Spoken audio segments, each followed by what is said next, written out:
कहानी की शुरुआत में हम कुछ लोगों को एक बोट पर सफर करते हुए देखते हैं और इसी बोट में हम गोंग के साथ उसकी बेटी को देख रहे थे जिसके आज बर्थडे था। गोंग अपनी बेटी को एक वॉकी टॉकी गिफ्ट करता है। उन लोगों की बातों के दरमियान में उन सभी लोगों को डॉल्फिस नजर आने लगती है। वो सभी लोग बहुत खुशी और हैरानी के साथ देख रहे थे, लेकिन वो ये नहीं जानते थे कि यहाँ पर ये डॉल्फिस खेल नहीं रही बल्कि एक बहुत बड़े मॉन्स्टर से बचकर भाग रही थी। और कुछ सेकंड के अंदर बहुत बड़े मॉन्स्टर ने वो बोट पर भी हमला कर दिया था। उन लोगों ने उस मॉन्स्टर को तो नहीं देखा था, लेकिन तब तक वो बोट पलट चुकी थी और वो सब पानी में गिर गए थे। और इन सब के बाद हमें गोंग को दिखाया जाता है जो कि अभी होश में आया था। और होश में आने पर वो अपने राइट साइड देखता है जहां वह उसे हर कोई मुसीबत में नजर आ रहा था। और उसके लिए सबसे ज्यादा परेशानी की बात यह थी कि उसकी बेटी उसे कहीं भी नजर नहीं आ रही थी। गोंग उसे लगातार ढूंढने की कोशिश कर रहा था और फिर अचानक उसे अपनी बेटी की आवाज उस वॉकी टॉकी में सुनाई देती है जो उसने उसे अपनी बेटी को गिफ्ट में दिया था। उसी वॉकी टॉकी से इन सबको पता चलता है कि ये लोग ही सर्वाइवर नहीं है बल्कि यहाँ पर दूसरी तरफ से बहुत सारे सर्वाइवर थे। और वो उन सर्वाइवर के थोड़े करीब आ जाते हैं और उनको अपने करीब बुलाने के लिए सिग्नल देते हैं। और यही गोंग अपनी बेटी को दूसरी तरफ देख लिया था। वो जल्दी से भागकर अपनी बेटी के पास आना चाहता था क्योंकि वहां पर एक आदमी उसे वहां पर जाने से रोकता है, क्योंकि उस आदमी को वहां पर नजर आ रहा था वो बहुत ही खतरनाक था और वहां पर एक बहुत बड़ी चीज मूव करती हुई दिख रही थी। कुछ ही देर में उन लोगों को रिवील होता है यह चीज जो उनके पीछे चल रही थी वो एक असल में एक बहुत बड़ा स्नेक था। अब लोग उस बड़े से मॉन्स्टर को देखकर यहाँ से दूसरे सर्वाइवर की तरफ भागने की कोशिश कर रहे थे, लेकिन मॉन्स्टर उनको यहाँ से भागने तक का टाइम नहीं दे रहा था क्योंकि वो सबको एक ही वाइट में निकल रहा था। साथ ही साथ वो अपने टेल को अटैक से वो लोगों को ऊपर हवा में उड़ा रहा था। यह गोंग किसी न किसी तरह मॉन्स्टर से अपनी बेटी को बचाना चाहता था, इसीलिए वो मॉन्स्टर से बिना डरे अपनी बेटी को बचाने के लिए आगे बढ़ता है। लेकिन तभी यहाँ पर एक और आदमी उसे पकड़ लेता है क्योंकि वो दूसरा आदमी गोंग की जान बचाना चाहता था। गोंग की बेटी उसे देख रही थी और इसी दौरान वो मॉन्स्टर ने गोंग की बेटी को भी निगल लिया था। वो बहुत सारे लोगों को खाने के बाद वो जंगल के अंदर चला गया था, लेकिन यहाँ पर लोग बहुत ज्यादा डर चुके थे। लोगों ने अपने बहुत से प्यारों को खो दिया था, लेकिन हम यहीं पर गोंग को देख रहे थे जिसे किसी भी चीज की परवाह नहीं थी, बल्कि वो तो बहुत जोर जोर से रो रहा था। और उसे उसी दौरान अपनी बेटी की वॉकी टॉकी में कुछ सिग्नल्स आते हैं और अब वो अपनी बेटी के पीछे जाने का डिसाइड करता है। असल में वॉकी टॉकी के उस सिग्नल का मतलब था कि वो लोग उस सांप के अंदर मरे नहीं थे, इसलिए अब गोंग के साथ साथ अब एक और आदमी जिसका नाम माओ है वो उस स्नेक के अंदर लोगों को बचाने का डिसाइड करते हैं। और बाकी के सब लोग भी उनकी मदद के लिए मान जाते हैं, जिसके बाद सारे लोग का ग्रुप उन लोगों को बचाने के लिए जंगल के अंदर जा चुका है। और जंगल में बाहर खड़े हुए लोग उनको बेवकूफ कह रहे थे क्योंकि उनको लगता था कि वह अंदर जाना खुद ही सुसाइड करने के लिए बराबर है। लेकिन यहाँ उनकी जान कौन सी सेफ थी, क्योंकि यहाँ पर भी एक अजीब सा मॉन्स्टर ने अटैक कर दिया था जो कि वो खुद तो नजर नहीं आ रहा था, लेकिन उसकी अजीब सी रेड टेंकल्स सबको इंगल कर रही थी, यानी कि निगल रही थी। और सभी डर के वहां से भाग रहे थे, जबकि उसी दौरान हम बड़े से स्नेक को देख रहे हैं जो कि अपने नेस्ट से वापस आ चुका है। और आते से ही वो अपनी बॉडी से निकालकर उस नेस्ट में फेंक देता है और वो उनको गिराने के बाद और फूड इकट्ठा करने के लिए वहां से जा चुका था। जबकि हम यहाँ लोगों को देख रहे थे जिनमें से बहुत सारे लोग इन सब के बाद भी जिंदा बच गए थे और इन सर्वाइवर्स में गोंग की बेटी भी थी। जबकि यहाँ पर कैप्टन जो कि बचा था वो यहाँ से बाहर निकलने का रास्ता ढूंढ रहा था, लेकिन बदकिस्मती से उनका यहाँ से निकल पाना नामुमकिन था। और इसके साथ साथ और बुरा ये था कि यहाँ पर स्नेक के बहुत बड़े अंडे भी थे। कैप्टन उन अंडों को हाथ लगाकर चेक करना चाहता था, लेकिन गोंग की बेटी उस कैप्टन को यह करने से मना कर देती है क्योंकि वो अंडे किसी भी टाइम टूट सकते हैं और उसमें से एक स्नेक निकल सकता है। और अब सब लोग होपलेस हो चुके थे क्योंकि उनको लगता था कि वो मर जाएंगी। और यहाँ एक बेवकूफ बिजनेसमैन एक पत्थर को उठाकर उस अंडे को तोड़ देता है क्योंकि उसे लग रहा था कि अंडे को एक पहले ही तोड़ देंगे तो उसके अंदर का स्नेक वैसे ही मर जाएगा। उसने अपने साथ साथ सबको खतरे में डाल दिया था क्योंकि अब उस अंडे के अंदर से एक बेबी स्नेक निकला था। उस स्नेक को देखकर सभी लोग एक केव के पीछे छुप जाते हैं, जबकि वो स्नेक उनको खाने के लिए उनके पीछे था। पहले कि वो लोगों का खा पाता उससे पहले ही वो एक महिला को देखता है जो कि पैरालाइज थी और वो हेल्प के लिए चिल्ला रही थी, लेकिन यहाँ उसकी मदद के लिए कोई भी नहीं आने वाला था। जबकि वो स्नेक बाकी सब लोगों को छोड़कर उस औरत को खा जाता है, जिससे बाकी सर्वाइवर बच गए थे। और इसके बाद हमें जंगल का सीन दिखाया जाता है जहाँ पर वो ग्रुप जो कि स्नेक के अंदर से लोगों को बचाने के लिए आ रहा था, उसे हम भागता हुआ देख रहे थे। वो सभी लोग स्नेक के पीछे छुड़े हुए उसके निशान को फॉलो कर रहे थे, लेकिन काफी घंटे गुजर जाने के बावजूद वो स्नेक को नहीं ढूंढ पा रहे थे और ना ही वो स्नेक का नेस्ट ढूंढ पाए थे। इसलिए वो जंगल में रुककर आराम करने का फैसला लेते हैं और गोंग का दोस्त माओ एक पेड़ को काटता है। उस पेड़ को काटते ही उस पे एक ब्लैक कलर का लिक्विड निकलता है। उसके बाद हम एक कोल्ड मैन को सिगरेट जलाते हुए देखते हैं, लेकिन गलती से उसका हाथ से वो मैच स्टिक उस ब्लैक स्टिक में गिर जाता है जो कि उस पेड़ में निकला था, जिसके उस लिक्विड में गिरते ही वहां पर आग भड़क जाती है और सभी लोगों को पता चल जाता है कि लिक्विड बहुत ज्यादा फ्लेमेबल है। और अब यहीं पर गोंग को भी अजीब सा लगने लगता है। उसे बहुत ज्यादा सर दर्द हो रहा था, उसके साथ ही ऐसा लग रहा था कि उसके सारे साथी उसके ऊपर हंस रहे हैं। उसके पीछे एक बहुत बड़ा स्नेक है, जबकि उससे अपनी बेटी को आवाज आती है। अचानक से वो ये कह रही थी, आप मुझे बचाने नहीं पाए। अचानक से वो बड़ा सा स्नेक उसके करीब आकर उसे अपने जाल में फंसा लेता है, जबकि यहाँ पर गोंग उसे बचाने की कोशिश कर रहा था। अचानक कोई उसके मुंह पर पानी गिराता है और यहाँ हमें मालूम होता है कि गोंग के साथ असल में यह नहीं हो रहा था, बल्कि वो तो स्मेल के असर था जो कि उस ब्लैक लिक्विड के जलने पर आ रही थी। और उसके बाद उठते ही गोंग नोटिस करता है कि ट्री के टेंटिकल्स टहनियाँ लोगों को अपनी तरफ खींच रही है और लोगों को मारने की कोशिश कर रही है। इसका मतलब यह था कि वो एक आम पेड़ नहीं है, बल्कि वो एक खतरनाक पेड़ है। वो अपनी कोशिशों से सबको बचा लेता है, सिवाय एक आदमी के जिसका पेड़ अपने अंदर टेंटिकल्स स्टेप कर चुका था, जिसकी वजह से वो मर चुका था। और लोग अब ये देखकर शौक हो गए थे कि अब वो पेड़ अपनी टेंटिकल्स उन लोगों की तरफ बढ़ा रहा था, उन लोगों को मारने के लिए। और सभी लोग उस पेड़ से बचने के लिए वहां से भाग जाते हैं, जबकि दूसरा तरफ हमें स्नेक का नेक्स्ट का सीन दिखाई जा रहा था, जहाँ पर बेबी स्नेक को उस बिजनेसमैन आदमी ने मार दिया था। और अब वो स्नेक को मारने के बाद अब वो जिस तरह पागल हो चुका था, वो सबसे लड़ रहा था और सबको ब्लेम कर रहा था।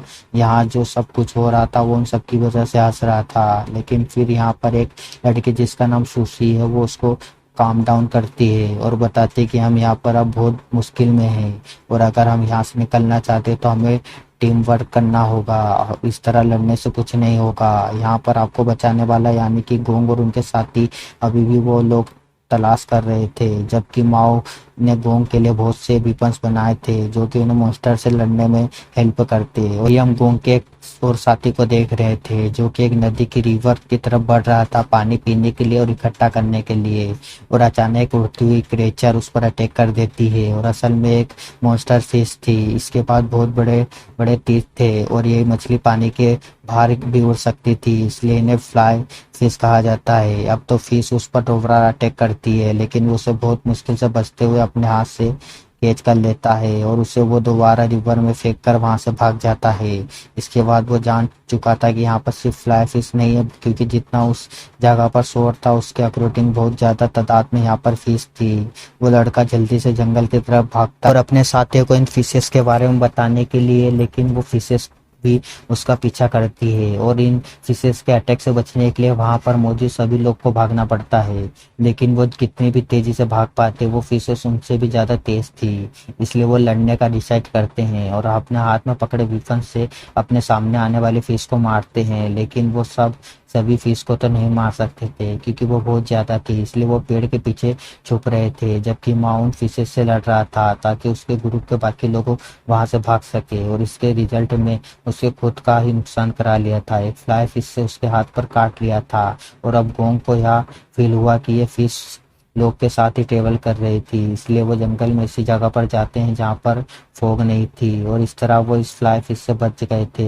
लेकिन खतरा अभी भी नहीं टला था क्योंकि माओ के यहाँ पर बहुत बड़े एनिमल्स के पाँव का निशान नजर आ रहा था और लोग ऊपर पेड़ की तरफ देखते हैं जहाँ पर अजीब सा मॉन्स्टर था। उनमें से एक आदमी उस मॉन्स्टर को एक पत्थर से मारने ही वाला था कि उस एक आदमी उसे रोकता है, लेकिन उसी दौरान उस मॉन्स्टर को एक अजीब सा टेंटिकल्स आकर खा लेता है। और ये रेड कलर का टेंटिकल्स हम मूवी में पहले ही देख चुके हैं। और फिर एक बहुत बड़ी चीज क्रेचर आसमान से आ रही थी और फिर एक बहुत बड़ी क्रेचर आसमान से उसके पास आकर गिरती है और हम यहाँ रिवील होता है कि एक मॉन्स्टर फ्रॉग है जिससे पहले कि अपनी टंगी से खाया था लोग इस क्रिएचर को देखकर बहुत ज़्यादा डर जाते हैं और इसलिए वो यहाँ से भाग जाते हैं।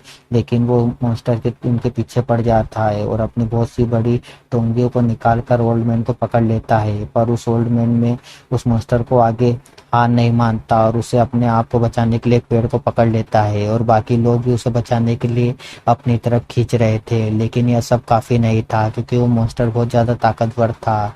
इसलिए वहाँ पर एक आदमी उस मॉन्स्टर की टोंगियों को काटने की कोशिश करता है। जैसे ही वो चाकू से उसकी टोंगियों पर मारता है तो उसकी टोंगियों को तो कुछ नहीं होता, लेकिन उसकी टोंगियों में से एक ऐसा लिक्विड निकलता है जो कि उस आदमी का चेहरा पूरी तरह से जला चुका था। और यहाँ पर माओ जो कि काफी आगे चल गया था वो अपना वीपन्स वापस लेकर मुड़ता है और उस वीपन से एक मॉन्स्टर की आग पर अटैक कर देता है, जिससे उसे अब बहुत ज्यादा दर्द हो रहा था और इसी दर्द से वो अब उस ओल्ड मैन को छोड़ देता है। और इसी वजह से सब लोग को वहां से भागने का मौका मिल जाता है और अब वो सब लोग वहां से भाग रहे थे। लेकिन मॉन्स्टर फ्रॉग की भी अब गुस्से में आ चुका था, इसलिए वो अब उनका पीछा नहीं छोड़ता और जंप करता हुआ उनकी एक छोटी सी जंप ने इतना फासला तय कर लिया था कि जिसका उन लोगों से काफी देर भाग कर रहे थे। अब इससे पहले कि वो लोगों को खा लेता उससे पहले एक बहुत बड़ा स्नेक उसे हवा में खा लेता है। लेकिन यहाँ पर सब लोग उसे देखते हुए डर रहे थे, जहाँ पर एक बहुत बड़े स्नेक ने उस फ्रॉग मॉन्स्टर को खा लिया था और देखते ही देखते उस स्नेक ने फ्रॉग को खाने के बाद उसका ध्यान उन आदमियों पर गया था। जैसे जैसे वो लोग आगे भाग रहे थे वैसे वैसे ही वो स्नेक उनके पीछे तेजी से भाग रहा था। और इसी दौरान तो ओल्ड मैन और वो लड़का जिसपे उस फ्रॉग का लिक्विड गिरा था वो लोग धीरे भाग रहे थे, इसलिए स्नेक उन्हें खाने वाला था। लेकिन लकीली वो फॉरेस्ट में ऐसी जगह चले जाते हैं जहाँ पर बहुत सारे पेड़ थे, जहाँ पर स्नेक का मुंह उस पेड़ के बीच में फंसने लगता है, जिससे उन लोगों को भागने का मौका मिल जाता है। अब यहाँ पर एक आदमी उस स्नेक को ध्यान भटकाने के लगता है, उस पर एक कोकोनट गिराकर, लेकिन यह सब करके उसने अपने आप को ही खतरे में डाल दिया था। जैसे ही स्नेक उसे खाने वाला था तेजी से जंगल की ओर भागता है और खुद को छोटे मोटे पौधों में छुपा लेता है, जिससे स्नेक उसे देख नहीं पा रहा था और उस तरह वो भी बच गया था। और इसके बाद मॉन्स्टर अब पीछे की तरफ मुड़ा, जहाँ पर वो ओल्ड मैन और दूसरा लड़का था। ओल्ड मैन तो यहाँ से बचकर दूसरी तरफ भाग गया था, जबकि दूसरा आदमी को यह नहीं पता चला था कि स्नेक उसका ही पीछा कर रहा है। और जैसे ही वो पीछे मुड़कर देखता है तो स्नेक को देखकर बहुत ज्यादा डर गया था। वो तो आदमी उस स्नेक से माफी मांग रहा था, उससे प्रार्थना कर रहा था कि प्लीज मुझे छोड़ दो, लेकिन वो स्नेक उसकी कोई बात नहीं सुनता और वो उसे खा जाता है। जबकि बाकी सब लोग स्नेक से बचने के लिए एक रिवर नदी में जंप कर देते हैं और पानी में छुप जाते हैं, जिससे स्नेक उन लोगों को वहीं पर छोड़कर अपनी केव की तरफ बढ़ जाता है। वहाँ केव के अंदर लोग जैसे ही अपने ऊपर वाइब्रेशन फील होता है तो वो लोग मरने का ड्रामा शुरू कर देते हैं, ताकि स्नेक उन्हें मरा हुआ समझे और उन्हें कुछ भी ना कर पाए। और अब उस बड़े से स्नेक उस आदमी को फेंका था जो कि गोंग का ही साथी था। और जब जैसे ही वो मॉन्स्टर ने देखा कि उसका बेबी स्नेक मर चुका है तो वो बहुत ज़्यादा गुस्से में आ गया था। और जैसे ही वो गुस्से में आ जाता है तो वो सब लोगों को यहाँ से बाहर जाने का प्लान करते हैं और यहाँ पर वो सब लोग यहाँ से बाहर निकलने की कोशिश कर रहे थे, जबकि स्नेक के बाकी अंडे भी टूट गए थे। तो गोंग की बेटी को उन्होंने वहीं पर छोड़ दिया था, जिससे उसे अब कोई रास्ता नहीं मिला था कि सिवाय वो वहीं पर बैठी रहती। वो स्नेक से इस तरह कांटेक्ट करती है जिस तरह वो फूड नहीं है, बल्कि वो तो उन्हीं के साथ ही है। और यहाँ पर वो इस बिग बेबी स्नेक उसको अपनी मॉम समझ रहे थे और अब स्नेक उस गोंग की बेटी को छोड़कर उस तरफ जाते हैं जहाँ पर बाकी लोग थे, जिसमें से बिजनेस में उस नेस्ट में से बाहर निकलने में कामयाब हो गया था। लेकिन यहाँ पर पता चलता है कि यह बिजनेसमैन बहुत सेल्फिश है, इसलिए उसने अपने हेल्प करने वालों के बारे में भी नहीं सोचा और वहाँ से भाग चुका था। इतने में वो स्नेक ने वहाँ पर एक आदमी को मार दिया था। वही हम दूसरी तरफ गोंग और उसके साथी को देख रहे थे, जहाँ वो वहाँ पर उन लोगों को एक बिल्डिंग नजर आई थी। वो जगह काफी पुरानी थी, लेकिन हाल ही में उनका यहाँ पर एक सोल्जर मिल गया था और वहाँ जाने पर उन्हें पता चलता है कि असल में तो बिल्डिंग एक लेव है और उन्हें यहाँ उसे एक सोल्डर का स्केलेटन मिला था। उसे देखकर ऐसा पता चल रहा था कि वो यहाँ बहुत पहले मर चुका है। अब यहाँ बुक्स वगैरह पढ़ने के बाद पता चलता है कि लोग यहाँ पर क्रिएचर के ऊपर रिसर्च करने आए थे और असल में उनके एक्सपेरिमेंट की वजह से ही यहाँ पर इतने बड़े बड़े मॉन्स्टर में चेंजेस हो गए हैं। वो लोग यहाँ पर पड़ी हुई मशीन के जरिए रेस्क्यू टीम को कांटेक्ट करने की कोशिश करते हैं कि तभी उनकी बिल्डिंग में एक और आदमी आता है और असल में वह यही बिजनेसमैन था जो कि स्नेक के नेस्ट से बचकर आया था। और वो लोग बाकी सर्वाइवर के बारे में पूछ रहे थे, लेकिन वो यहाँ पर सबके सामने झूठ बोल देता है कि वहाँ पर मेरे अलावा बाकी सब लोग मर चुके हैं। और उसकी बात को सुनकर गोंग अब अपनी हवस खो चुका था, क्योंकि उसकी बेटी ही तो उसकी आखिरी होप थी। और उसके बाद हम देखते हैं कि वो सब लोग वहीं पर सो जाते हैं और अगली सुबह उनकी आंख हेलीकॉप्टर की आवाज से खुलती है। वो लोग जल्दी से बाहर जाते हैं। गोंग भी उस हेलीकॉप्टर की तरफ जाने वाला था। वो उसे उस वॉकी टॉकी से कुछ सिग्नल रिसीव होते हैं जो वॉकी टॉकी उसकी बेटी के पास थी। वही दूसरी तरफ वो हेलीकॉप्टर उन सर्वाइवर को नहीं देख पाता और बाकी लोग आगे बढ़ जाते हैं। और गोंग जल्दी से अपने ग्रुप के पास जाकर बताता है कि उसकी बेटी अभी भी जिंदा है और उसके पास और भी बहुत सारे लोग भी जिंदा है और हमें उनको बचाना चाहिए। जबकि यहाँ पर वो बिजनेसमैन सबको कह रहा था कि तुम लोग पागल हो चुके हैं, वहाँ पर कोई भी जिंदा नहीं है। और बिजनेसमैन की बात सब लोग मान जाते हैं और सब लोग ये समझते कि गोंग शायद शोक में है, इसलिए यह सब कुछ कह रहा है। लेकिन जैसे ही वो सब लोग वॉकी टॉकी से लड़की की आवाज़ सुनते हैं तो वो सभी को यकीन हो जाता है कि वहाँ पर बहुत से लोग जिंदा है। और उनकी बात सुनते ही वो बिजनेसमैन वहाँ से भाग चुका था और अब उसे पकड़ने के लिए ओल्ड मैन भी उसके पीछे भागा था। जबकि बाकी लोग स्नेक के नेस्ट को ढूंढ रहे थे, जिसके अंदर गोंग की बेटी के साथ साथ एक और लड़की भी थी जिसका नाम सुशी था। और वहीं पर बहुत से बेबी स्नेक अंडे को तोड़कर उस अंडे से बाहर निकल चुके थे। जबकि यहाँ पर उस बिजनेसमैन को दोबारा वह हेलीकॉप्टर नजर आ रहा था और उसने वो हेलीकॉप्टर को अपने तरफ अट्रैक्ट भी कर लिया था। पर इससे पहले कि वो हेलीकॉप्टर के अंदर बैठता, वो बहुत बड़ा सा स्नेक वो हेलीकॉप्टर को ही हवा में खा जाता है। और अब ओल्ड मैन ने भी इस बिजनेसमैन को पकड़ लिया था। अब बिजनेसमैन ओल्ड मैन को मार चुका था। अब हमें दूसरी तरफ नेस्ट का सीन दिखाया जा रहा था। बहुत सारे स्नेक हो चुके थे। तभी वो स्नेक उन दोनों लड़कियों को खाने के लिए आगे बढ़ रहे थे। तभी सबसे पहले निकला हुआ स्नेक उन सारे स्नेक को रोक देता है, क्योंकि उस स्नेक को लग रहा था कि गोंग की बेटी उसकी मॉम है। जबकि यहाँ से गोंग की बेटी को अपने पापा की आवाज भी आने लगती है, जो कि वो उनके ढूंढते ढूंढते उस नेक्स्ट तक पहुंच चुकी थी। फाइनली गोंग को भी अपनी बेटी मिल चुकी थी। वो अपनी बेटी और बाकी लोगों की हेल्प के लिए वो एक पेड़ की जड़ को डाल देता है। जैसे जैसे वो अपनी बेटी और शिशु को अपनी तरफ खींच रहा था, तभी वहां पर बहुत बड़ा स्नेक आ जाता है, जो कि अब बहुत ज्यादा गुस्से में था। लेकिन वो स्नेक इससे पहले भी कुछ करता, तभी माओ आ जाता है और वो अपने हाथ में पकड़ी हुई एक्स से स्नेक की आंख पर अटैक करके उसे 2 मिनट के लिए उससे दूर कर देता है। जिस दौरान गोंग को मौका मिल चुका था कि वो अपनी बेटी और उस लड़के को बाहर निकाल ले। जितनी देर गोंग ने काम कर रहा था तब तक माओ स्नेक से लड़ता है, लेकिन वो भी कितना लड़ पाता। लेकिन तभी स्नेक उसे खाने ही वाला था, तभी उनके पीछे से एक और साथी आकर अपने बीपन से स्नेक को दूसरी आंख पर अटैक कर देता है। और यही मौका देखते हुए माओ एक पेड़ को गिरा देता है, जिसकी वजह से अब वो स्नेक अब काफी दूर जा चुका था। लेकिन यही हम दूसरी तरफ देखते कि वो लड़की अभी तक बाहर नहीं निकल पाई थी।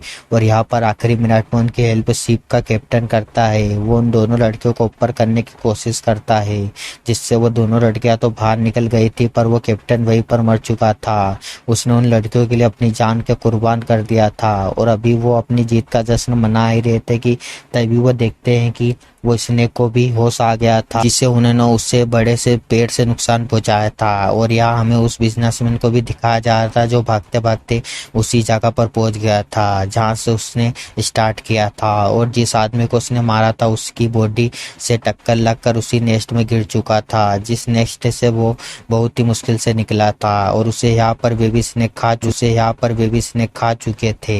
यहीं पर हम बाकी सब लोगों को भी देख रहे थे जो कि उस स्नेक से बचकर भाग रहे थे। लेकिन माओ यहाँ सबसे कहता है कि हम थोड़े से ज्यादा उस स्नेक से बचकर नहीं भाग सकते, इसलिए हमें उसे स्नेक को मारना होगा। उसके कहने के बाद ही वो स्नेक आ चुका था। वो सब लोगों को आगे भेज देता और खुद वो स्नेक से लड़ने लग जाता है। स्नेक जैसे ही मुड़ता है वो अपनी एक्स से स्नेक के नीचे से घुसड़ते हुए उसकी पूरी बॉडी को काट देता है। लेकिन इस अटैक से स्नेक को कुछ भी नहीं हुआ था, बल्कि वो माओ को ही मारने वाला था। और यहाँ पर माओ को बचाने के लिए उसका दूसरा साथी आया था और अब वो दोनों जानबूझकर जंगल के अंदर जाते हैं ताकि बाकी सभी लोग वहां से भाग सके, और वो स्नेक को डाइवर्ट करते हैं और वो दोनों उस स्नेक को उस पेड़ तक लाते हैं जिस वो लिक्विड निकल रहा था। यहाँ वो स्नेक माओ के साथी को देख चुका था, लेकिन उसको खाने से पहले वो स्नेक को अंदाजा हो गया था कि उन्होंने ये ट्रैप बनाया है।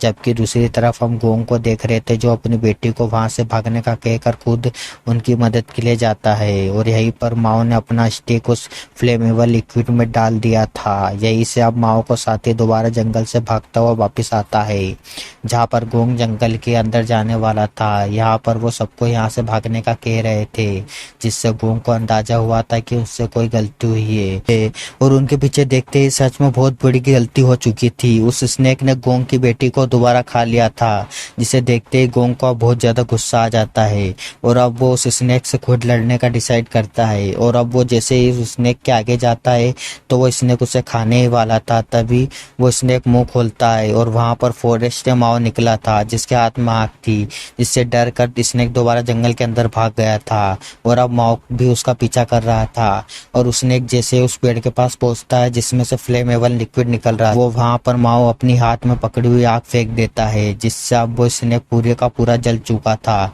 और अब वो अपने आप को बचाने के लिए दोबारा जंगल में बाहर निकलता है, लेकिन वो अपनी जान नहीं बचा पाता कि वो पूरी तरह से जल चुका था। और वो गोंग जल्दी से उस स्नेक के पास पहुंचता और उस अपनी बेटी को बचाने के लिए उस स्नेक का मुंह खोलता है। गोंग को अपनी बेटी का हाथ नजर आता है, जिससे वो पकड़कर अपनी तरफ खींच लेता है, लेकिन गोंग की बेटी कुछ रिस्पॉन्स नहीं कर रही थी। उनको लग रहा था कि वो मर गई है, इसलिए वो उसको लेटाकर उसे होश में लाने की कोशिश करते हैं, और कुछ मिनट की मेहनत के बाद ही खुशकिस्मती से वो होश में आ जाती है, जिसे जिंदा देखकर अब गोंग और उसके बाकी सभी साथी बहुत ज्यादा खुश हुए थे। और आखिरकार वो लोग तो स्नेक से बच ही गए थे, जिसे दिखाते हुए मूवी खत्म हो जाती। तो दोस्तों, आपको मूवी की एक्सप्लेनेशन अच्छी लगी हो तो वीडियो को लाइक और चैनल को सब्सक्राइब करना मत भूलिएगा।